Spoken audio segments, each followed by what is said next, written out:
Television highlights of the news of yesteryear.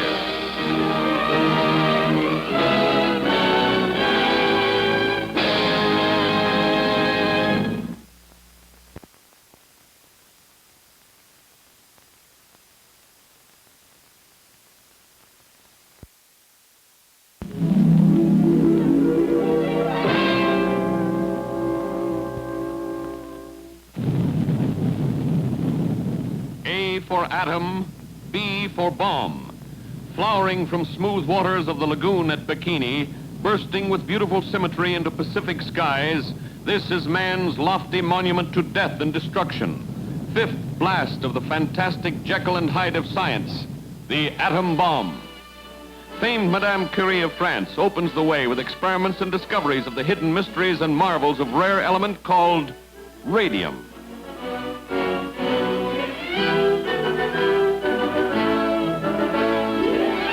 Albert Einstein's theory of relativity is formula used in discovery of atomic energy. Dr. Albert Langmuir's work in chemistry of atom reveals to man structure of atomic world. And California's Dr. Millikan and work with cosmic ray adds more to man's knowledge of force in things too small to see. Uranium is source of this power, and search for rare element is on. Men work quietly and secretly, perhaps only small handful knowing full fierceness of Frankenstein looming in the future.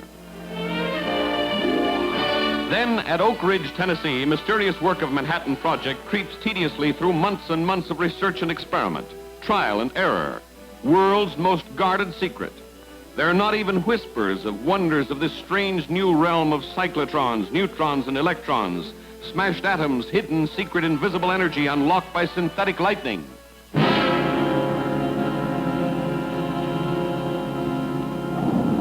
But suddenly desert sands near Alamogordo, New Mexico disappear beneath castles of clouds rising from this first atomic blast.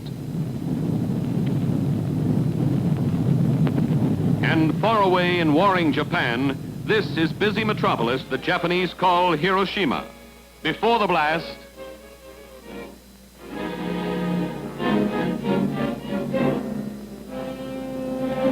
and after.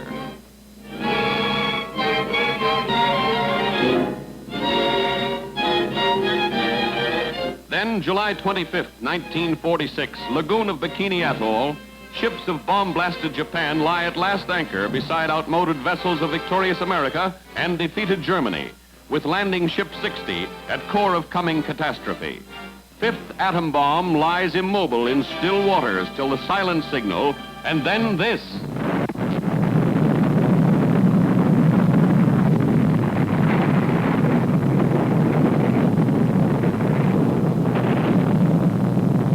Gigantic naval vessels bob like tiny bottles on blasted and boiling seas.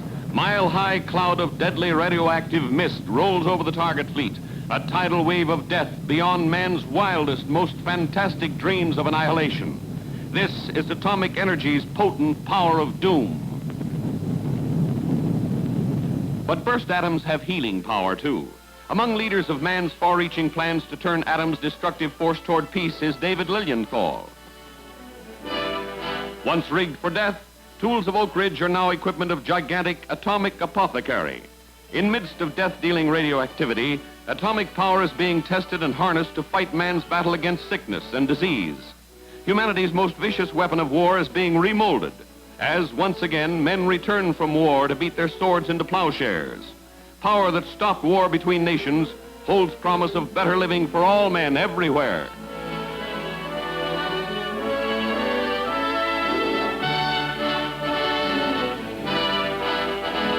In New York City is laid the cornerstone of hope for everlasting peace, the United Nations building, skyscraping monument to man's desire to get along with man. And there is strong hope in the hearts of everyone that atomic power has blasted but one thing from the face of the earth, and that one thing is war.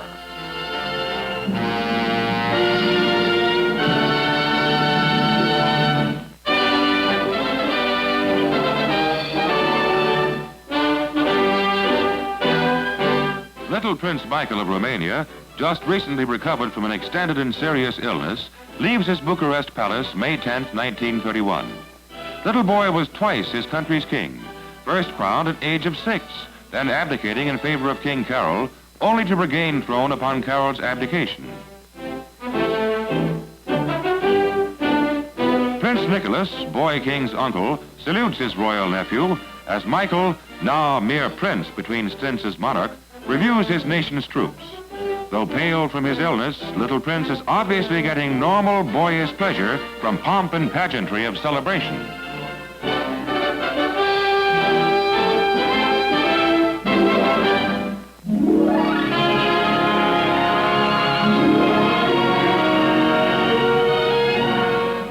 Here's Marshall Field, III, Chicago's department store tycoon and scion of family famed for philanthropies. Windy City's Field Museum is among family's greatest philanthropic gifts. Beautiful Anne Harding fondles her house pet. It's baby Lion, Mika's baby too. When these films were made, Miss Harding was at height of career as screen actress, later was to turn to stage in even greater triumphs.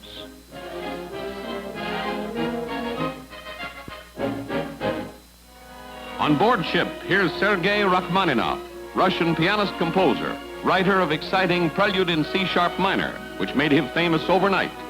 Once musical director at University of Nebraska, Rachmaninoff won worldwide fame not only as composer, but was one of leading concert pianists of his time.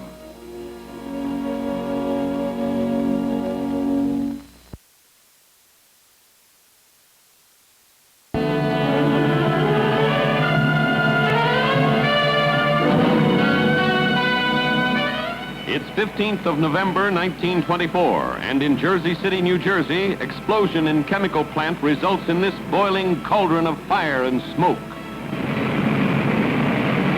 Blast sends 3,000 people fleeing in panic from their homes. 100 families are suddenly homeless. 50 persons hurt, most of them firefighters and policemen. Cost of damage passes $1 million mark as chemical plant and adjoining tenement buildings are destroyed by fire. Fume-laden smoke makes job of firemen even more hazardous than usual, and at height of Operation Jersey, the walls come a-tumbling down.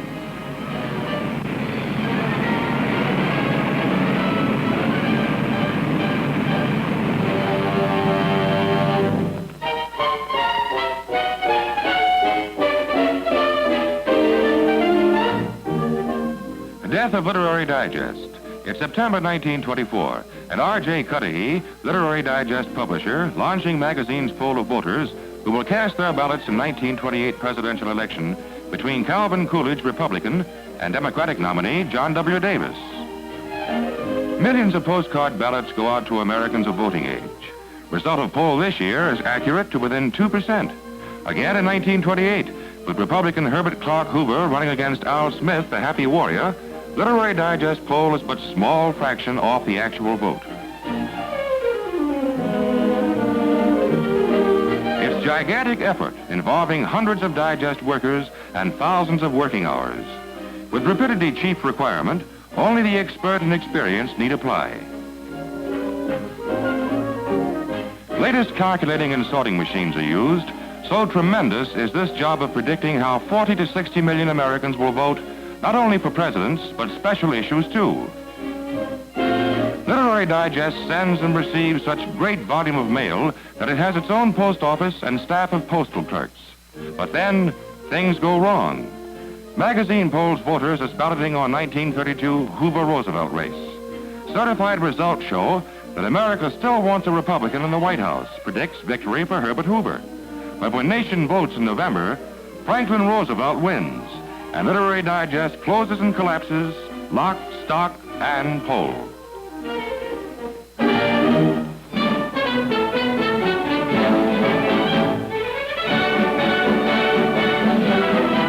Wind and wings. At Bayshore Park, Maryland, October 1925, wreckage of Navy planes litters waters, results of storm-like winds of day before. This doesn't delay race for Schneider Cup. But England's Captain Baird and his mystery plane have bad luck on test hop. It's no plane and no contest for Captain.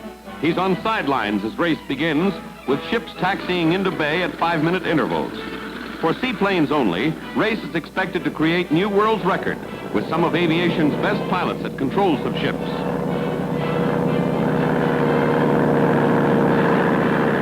Here's America's Jimmy Doolittle shortening the distance between 2 points and risking dangerous blackouts to bank around turns of closed course. He's home in record time, too, clocked at more than 232 miles an hour. Winner and holder of another new world's record for flying, Jimmy Doolittle.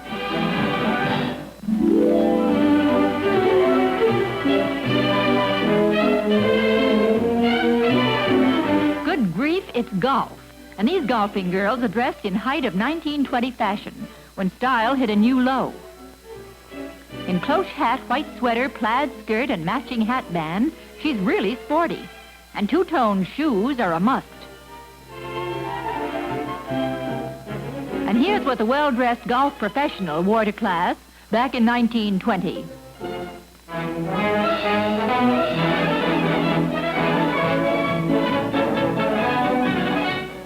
Modified Marathon. It's 1918, and in New York City, runners in foot race sponsored by Evening Mail are in early stages of trot from Bronx through streets and avenues of Manhattan down to City Hall. This trio leads till near finish. Eventual winner pulls away. Strong second is rugged contestant Poors, but victory and cup goes to fleet-footed champion Willie Caronin. San Francisco Splash. It's September 6, 1927. Bad day for two world swimming records at Far Western Championship meet. First record buster is backstroke expert George Kojac of New York Boys Club, as he thrills excited crowd watching him dash to new record for his event. Time, 2 minutes, 40 and 2/5 seconds. George Kojac, king of the backstroke artists. And following the New Yorkers' lead, Johnny Weissmuller knifes through pool to set his startling record for 100-yard freestyle. Johnny Weissmuller, destined for motion picture fame.